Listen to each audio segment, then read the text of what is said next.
All right. So tell me a little bit about yourself and introduce yourself. Yeah, sure. My name is Ranbir Bhutani, and I have been in the cybersecurity industry for well over 17 years now.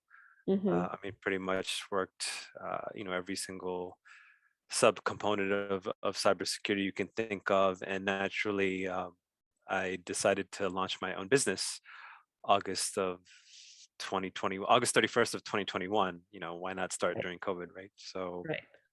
Um, so yeah, definitely. I see the transition within the cybersecurity field as the attacks continues to increase every day. Cyber attacks, ransomware, malware, and just lots that's going on. And especially for the demand, except it's unfortunate because there's not enough resources to meet the demand. I think there's over 500,000 jobs that are Right. vacant currently. So naturally, I think cybersecurity really is its own entity, right? There's many sub components to it where there's security operations centers and threat intelligence, insider threat, vulnerability management. So really going back to really why I got into this whole virtual CISO ordeal was where I saw a need. Organizations need to understand and visualize that their data needs protection, Right. and I believe that there's hundreds of products out there within the cyber world. There's at least security products, and sort of everybody's, trying to sell a similar story. But I feel like, well, let's take a step back and let's see what the actual problem is, right? So naturally come up with a solution to solve a problem, right? And instilling fear. Yes, those tactics have been used for a long time, and it not just within the cyber realm, but within across multiple industries and whatever an organization or company is trying to sell, especially if it's product based or even services. I don't feel that that's the best approach, for Right. example, and that's just sharing with you from my, at least from my experience. Maybe fear may sell quicker, but I feel that when you use the words like safe and to keep your data safe, an organization will feel more at ease and just make it easy for them as far as, okay, well, I come in and help them build a cybersecurity program from a strategic standpoint.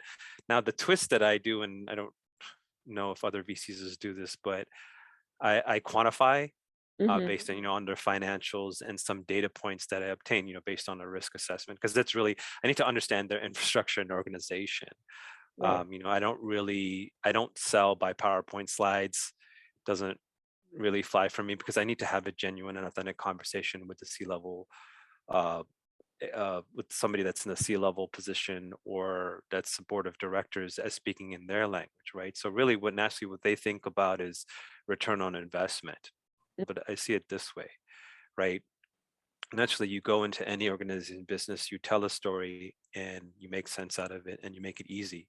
And when you can make them feel safe, then they understand that, okay, well, based on certain data points and numbers, you come in and calculate, hey, if you were if you were not implementing some type of controls, security controls, or some type of protections in place, it's going to cost you.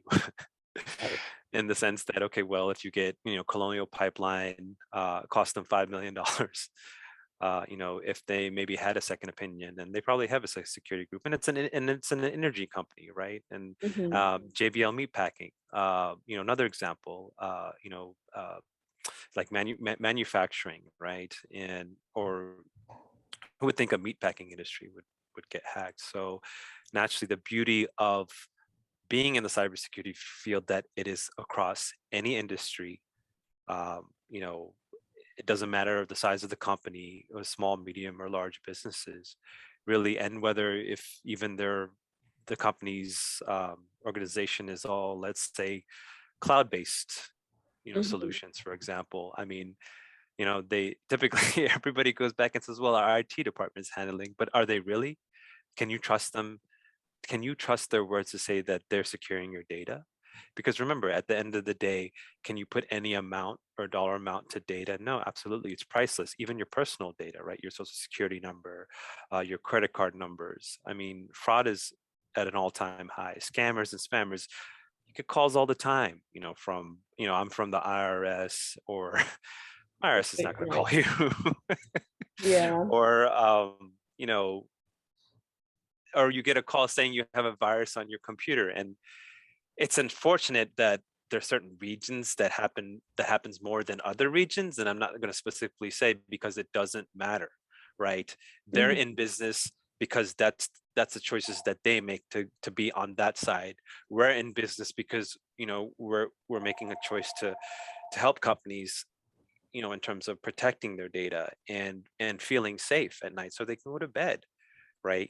Or Right. really, it goes back to, well, do you understand what the need is? Can you build, can you understand certain regulations? Like, especially lots of companies are tying back to NIST, National Institute of Science and Technology, where they have lots of amazing documentations there that can be tailored to organizations for, like, disaster recovery, incident response, even building the documentation that they're looking for and meeting some of the compliance standards as far as a security control standpoint.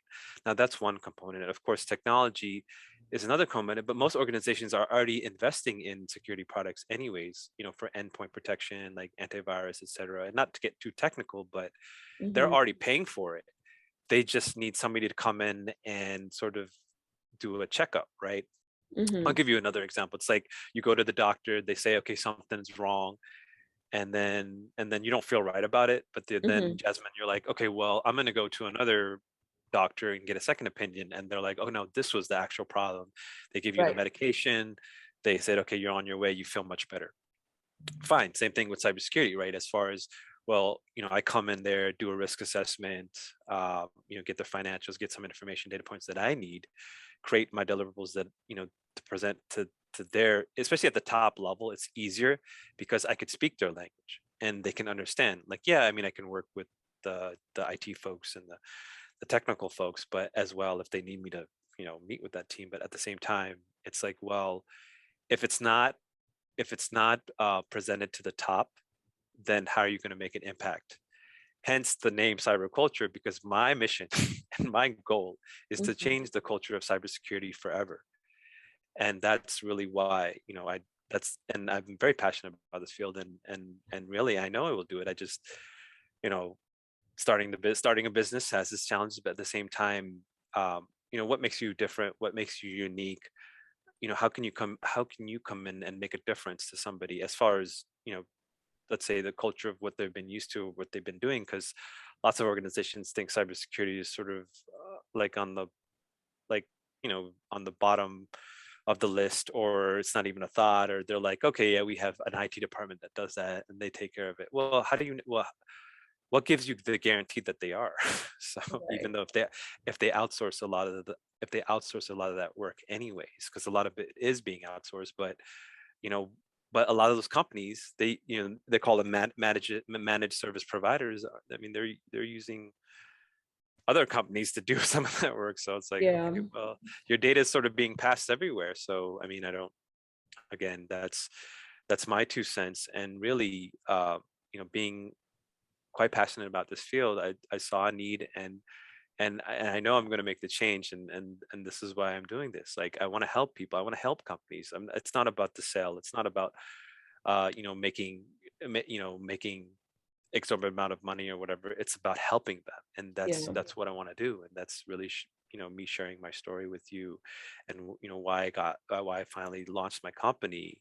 And this is what I think this is what I meant to do, and I'm doing it. So, Yeah. so yeah, that's definitely sharing with you my story, my background, I'm just excited to take it to the next level. Just, to end off, I just wanted to ask one final question. You sound obviously very passionate about this field, about this, Yeah. your career and where you're at right now with your company and business and whatnot. And you talked a lot about, making an impact and, seeing that impact and helping people. Was there a specific moment where you were able to see that impact with someone you worked with, or like a specific experience that you carry with and carry with you until this day that reminds you, like, hey, like, this is why I do this? Yeah, no, that's a great question, actually. So yeah, definitely with some of the clients I work with, some easier than others. but to your point, the impact is that I come in and make a difference, right? As Mhm. far as helping them feel safe at night, and in not just developing a program for them and doing whatever is part of the process, but at the same time making a difference. So they can sleep at night and they cannot have that fear of maybe they'll become the next victim of a cyber attack or ransomware attack. And really it's more of the experience than anything else. Mhm. And that's the joy of it, right? Regardless of whether it's cybersecurity or whatever industry or field that you're in, you get that joy that you could Mhm. help somebody and you're not instilling fear in them. Uh, Right. come a long way from that. And yeah, just, I don't know. It's just, it'll be interesting to see what the future has in store for us, and how I can, help organizations, and how I can help anyone. I just, I keep an open arms. I keep an open heart to all. That's just who I am. And then really, when you are genuine, authentic to yourself, I think the world tends to work in your favor, is what I'm saying, if you believe Right. that. So yeah, that's definitely, I hope that answers your question. But yeah, no, Those were a lot of great answers.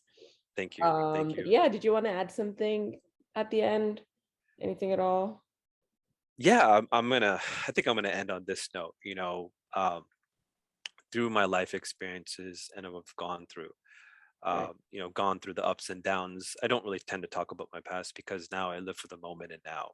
Hmm. I say, you know, do what you're true, and I've said this before earlier, do what you're truly passionate about, what you love, what excites you, what makes you feel so good, and you will continue to become so successful because it's something that you love to do. And 9 times out of 10, it's unfortunate because of how society works and how people see you. You tune all those things out, and you just focus on yourself. Oh, I'm telling you, wonderful things happen. So yeah, that's pretty much it from my side. All right. Thank you so much for your time.